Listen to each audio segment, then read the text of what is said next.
الحمد لله الذي تجري بأمره المقادير. أعوذ بالله من الشيطان الرجيم. وما كان لمؤمن ولا مؤمنة إذا قضى الله ورسوله أمرا أن يكون لهم الخيرة من أمرهم. صدق الله مولانا العظيم. میرے نہایت ہی واجب القدر معزز سامعین، السلام علیکم ورحمۃ اللہ وبرکاتہ. میری دعا ہے کہ اللہ جل شانہ تمام دوستوں کو، تمام سننے والوں کو دنیا اور آخرت کی کامیابیاں نصیب فرمائے، صحت، عافیت اور سربلندی کی زندگی نصیب فرمائے. الحمدللہ رمضان کی برکتیں بھی آپ نے سمیٹ لی، عید کی خوشیاں بھی آپ نے دیکھ لی. آج اس مختصر گفتگو میں اپنے دوستوں کو ایک اہم بات سمجھانا چاہتا ہوں. اللہ جل شانہ کا اپنے بندوں سے کیا مطالبہ ہے؟ ایک مختصر اور جامع مطالبہ ہے. کامیابی کے لیے، ہدف تک پہنچنے کے لیے، اللہ اور اللہ کے رسول کی خوشنودی کے لیے ایک مختصر اور جامع مطالبہ ہے، وہ ہے حقوق اور فرائض میں پاسداری.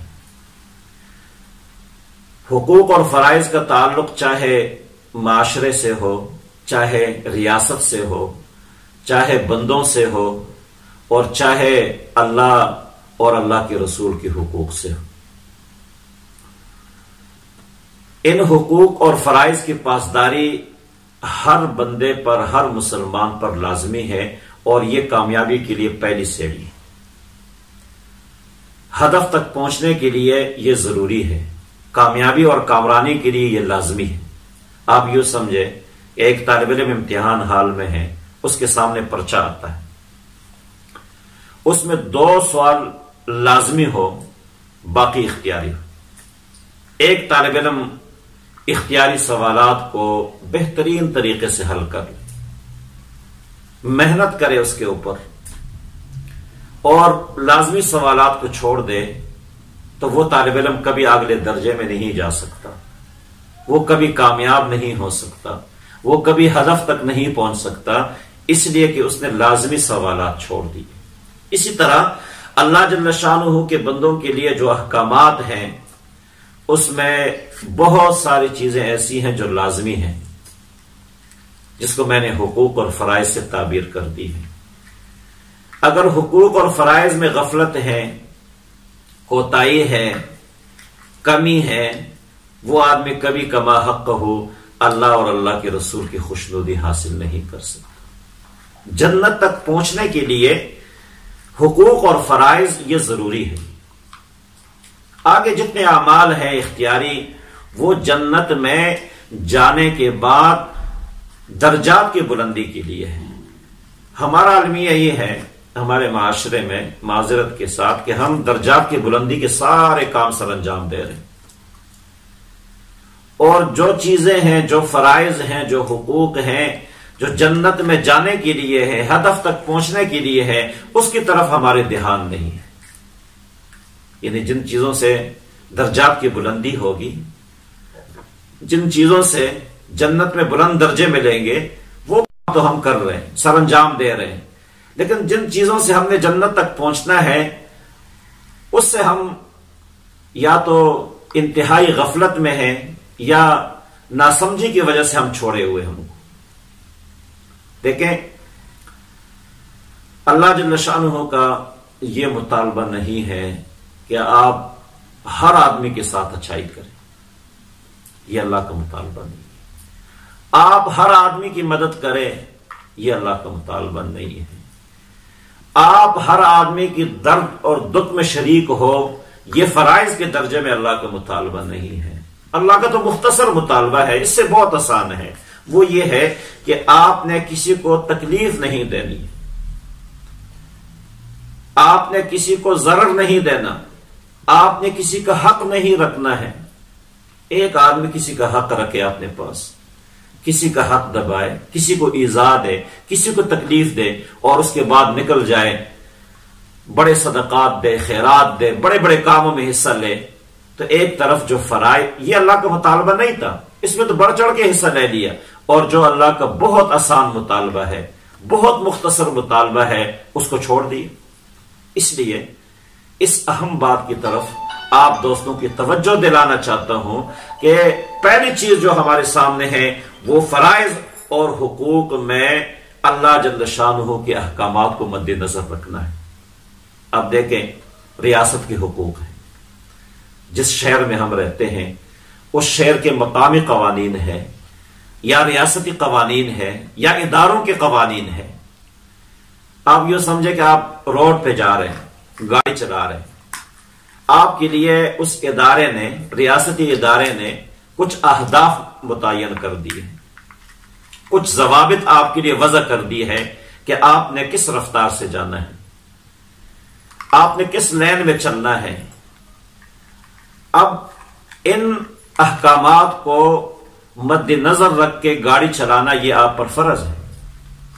اگر آپ رفتار زیادہ کرتے ہیں، بے شک کیمرہ نہیں ہے، دیکھنے والا کوئی بھی نہیں ہے، چالان کرنے والا نہیں ہے، لیکن آپ نے ریاستی فرائض میں کوتاہی کر لی۔ اسی طرح اشارہ بند ہے، کوئی گاڑی نہیں ہے، خالی ہے روڈ، کوئی دیکھنے والا بھی نہیں ہے، کیمرہ بھی نہیں لگا ہوا ہے، اور آپ نے دیکھا کہ کوئی نہیں دیکھ رہا اور آپ اشارہ توڑ کے نکل گئے، یہ ریاستی حقوق میں کوتاہی ہے، ریاستی حقوق میں غفلت ہے۔ آگے جا کے آپ کسی غریب کو لاکھوں صدقہ دے دے، لیکن چونکہ آپ نے حقوق میں کوتاہی کی ہے، فرائض میں کوتاہی کی ہے، وہ چیز اپنی جگہ پر اس کا اجر آپ کو مل جائے گا، لیکن جس چیز میں آپ کو کامیابی ملنی تھی، جس چیز میں آپ کو اللہ اور اللہ کے رسول کی خوشنودی ملنی تھی، آپ نے اس کو توڑ دیا ہے۔ اس لیے ہم اپنی زندگیوں میں حقوق کا خیال رکھیں۔ گھر کے حقوق ہیں، بڑوں کے حقوق ہیں، چھوٹوں کے حقوق ہیں، بہنوں کے حقوق ہیں، بھائیوں کے حقوق ہیں، والدین کے حقوق ہیں، پڑوسی کے حقوق ہیں، معاشرے کے حقوق ہیں، دوستوں کے حقوق ہیں۔ ان حقوق کا ہمیں خیال رکھنا چاہیے۔ اگر ہم کسی کے ساتھ اچھائی نہیں کرتے، کوئی بڑا کام نہیں کرتے، یہ اللہ کا مطالبہ بھی نہیں ہے، لیکن اللہ کا ایک مختصر مطالبہ ہے کہ آپ نے کسی کے ساتھ برائی نہیں کرنی ہے، آپ نے قانون نہیں توڑنا ہے، آپ نے قانون کی پاسداری کرنی ہے۔ اسی طرح آپ اسپتال میں جاتے ہیں، عام طور پہ ملاقات کا وقت نہ ہو، اب وہ بھی ریاست کا ایک ادارہ ہے، ضابطے ہیں، قانون ہیں، اور وہ سارے ضابطے اور قانون بندوں کے لیے ہوتے ہیں، ہمارے آسانی کے لیے وضع کرتے ہیں۔ بعض لوگ ملاقات کا وقت نہ بھی ہو تعلقات استعمال کر لیتے، پھر بڑے فخر سے کہتے ہیں کہ پابندی کے باوجود سارے لوگ لین پہ کھڑے تھے اور میں وہاں اندر چلا گیا۔ یعنی ایک تو حقوق کو توڑ دیا، فرض میں غفلت کر دی، اور دوسری طرف اس توڑنے پر آپ نے ایک فخر محسوس کرتا ہے، اور یہ ہمارے معاشرے کا لازمی جز بن گیا ہے۔ کسی کو اللہ جل شانہ توڑے سے مرتبے سے نوازے، ٹھیک ہے، وہ کسی ادارے میں جاتا ہے، بینک میں جاتا ہے، اب لین لگی ہوئی ہے، وہ اس چیز کو چھوڑ کے آگے چلا جاتا ہے تعلقات استعمال کر کے، وہ یہ سمجھ رہا ہے کہ میں بہت بڑا کام کر رہا ہوں، آگے جا کے بینک میں اور وہ تعلقات کو استعمال کر کے آگے تو چلا جاتا ہے، لیکن پیچھے لین میں لگے ہوئے جتنے لوگ ہیں اس آدمی نے ان کی حق تلفی کر لی، ان کو تکلیف دی ہے، اگرچہ وہ کچھ بھی نہیں کہہ رہے ہیں۔ بعض میری طرح کڑے ہو تو بول لیتے ہیں، الحمدللہ آپ کی دعاؤں سے کبھی ایسا نہیں ہوا۔ کسی ادارے میں برائی دیکھ لے، بے نظمی دیکھ لے، کوتاہی دیکھ لے، اور دیکھتے ہوئے میں خاموش رہوں، یہ ممکن نہیں، یہ اللہ کا فضل ہے، اور یہی شعور ہم اپنے اندر پیدا کر لیں۔ کسی جگہ کوتاہی ہو رہی ہے، کوئی اللہ کے گھر سے نہیں آیا، سارے اللہ کے بندے ہیں، سب کے لیے ریاستی قوانین یکساں ہیں، جو کوتاہی ہو رہی ہے وہ ہمارے غفلت سے بھی ہو رہی ہے کہ ہم خاموش ہوتے ہیں۔ تو بہرحال عرض کرنے کا مقصد یہ ہے کہ یہ کوئی فخر کی بات نہیں ہے کہ آپ نے تعلقات استعمال کر لیے یا آپ نے اپنی حیثیت کو استعمال کر لیا اور آپ آگے چلے گئے، یہ کوئی فخر کی بات نہیں بلکہ ذلت کی بات ہے، رسوائی کی بات ہے کہ آپ نے فرض اور دوسروں کے حقوق کی خلاف ورزی کی ہے۔ تو اس لیے ہم سب سے پہلے ہم کہتے ہیں اسلام نافذ نہیں ہوتا اور انصاف نہیں آ رہا، انصاف کے ادارے کو کوتاہی کرتے ہیں، ہم انصاف پہلے اپنے ذات سے شروع کر لیں۔ ہم یہ چاہتے ہیں کہ اچھائی ہو ریاست میں، اسلامی قوانین ہو، انصاف کا بول بالا ہو، لیکن یہ سارے کام میرے اوپر نہ ہو، میرے پڑوس میں ہو۔ یہ ہمارا ایک نظریہ اور ذہن بن چکا ہے۔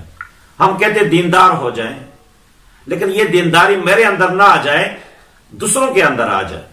اور اس چیز میں نے بے چشم خود ملاحظہ کی کہ ایک چیز ہم دوسروں کے لیے ناجائز سمجھتے ہیں اور خود اس میں لگے ہوئے ہیں، اس لیے دوسروں کے لیے ایک چیز ممنوع سمجھتے ہیں، خود اپنے بیٹوں کے لیے اپنے گھر میں وہ چیزیں موجود ہیں. یہ ہمارا منافقانہ طرز ہے، منافقانہ طرز عمل ہے. اس لیے جہاں اللہ جل شانہ کے احکامات ہو، فرائض کے درجے میں، حقوق کے درجے میں، اس کی ہم پاسداری کریں. دیکھو جنت میں کچھ اعمال ایسے ہیں جو بلندی کے لیے ہے، درجات کی بلندی کے لیے ہے. آپ نے کسی کے ساتھ اچائی کر دی، صدقہ دے دیا، خیرات دے دیا، مسجد بنا دی، مدرسہ بنا دیا، اسپتال بنا دیا، روڈ بنا دیے ہیں، یہ درجات کی بلندی کے لیے ہے، اللہ تک پہنچنے کے لیے، ہدف تک پہنچنے کے لیے، جنت کے دروازے تک پہنچنے کے لیے وہ حقوق اور فرائض ہیں. اور پہلے عرض کر دی، چاہے ان حقوق اور فرائض کا تعلق معاشرے سے ہو، چاہے ریاست سے ہو، چاہے اللہ اور اللہ کے رسول کے حقوق سے ہو، ان تمام فرائض کی پاسداری کرنا ہمارے اوپر لازمی سوال کی طرح ہے.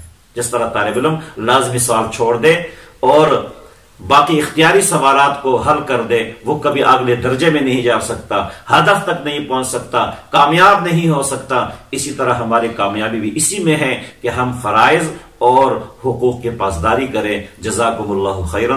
احسن الجزاء. آپ کا بھائی حافظ محمد اقبال.